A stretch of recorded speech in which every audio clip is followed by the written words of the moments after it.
Magandang hapon, Pilipinas. Ganap na alas 3 ayon sa Philippine Standard Time. Kasama niyo si Harry Bayona para sa Panahon TV Express. Patuloy sa pagkilos ang binabantayan nating panibagong sama ng panahon o low pressure area. Huli itong namataan 60 kilometers northeast ng Calayan Island, Cagayan.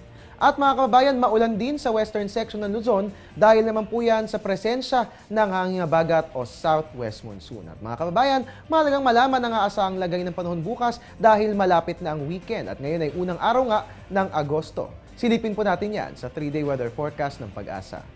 Unahin po natin sa Baguio, bukas nga po ay maulan ang mararanasang panahon dyan pero gaganda ang lagay ng ating panahon pagsapit po yan ng weekend. Dito naman sa atin sa Metro Manila, fair weather ang ating mararanasan bukas at sa araw po ng Sabado. Pero paghandaan po natin ang araw ng Linggo dahil magiging maulan.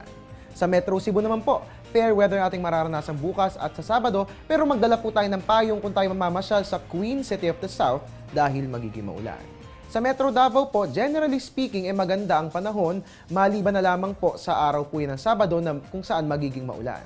And finally, sa Zamboanga, fair weather po ang ating mararanasan bukas, magpapatuloy ang magandang panahon hanggang sa darating na weekend. At yan nga po ang 3-day weather forecast natin sa atin ng Pag-asa. Magbabalik ang ating ulat panahon makalipas ang isang paalala. Teng, ang package. Ma'am, sabi ng Air 21 on the road na. Ano, Teng? Ang package. Ma'am, sabi ng Air 21 na receive na. Okay, very good. Basta padala, sagot ka ng Air 21. May real-time delivery updates via text para worry-free ka. Teng, ang package, napadala mo na? Yes, ma'am, sa Air 21. Sa Air 21, sagot ko, padala mo. Mga kababayan, ayon nga sa isang kasabihan, prevention is better than cure. Kung kaya't mahalagang magpatingin ng mata bago pa man ito manlabo. Panoorin po ang tamang oras ng pagpapatingin ng inyong mga mata.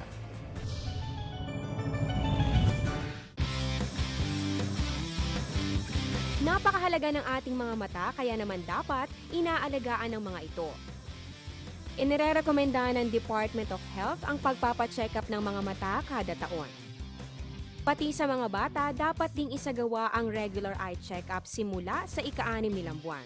Dapat itong sundan kapag 3 taong gulang na sila nang sa gayon, malaman agad ang mga posibleng problema sa mata at maagapan ang mga ito. Ang mga eskwelahan nagsasagawa rin ng visual activity mula preschool level. Makakatulong rin itong malaman kaagad kung may problema sa mata ang mga bata.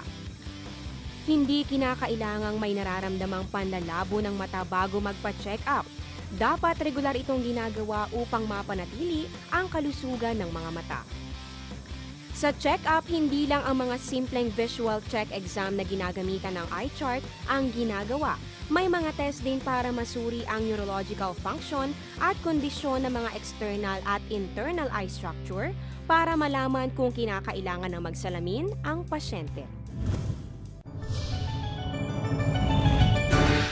Ang programang ito ay hatid sa inyo ng Air 21.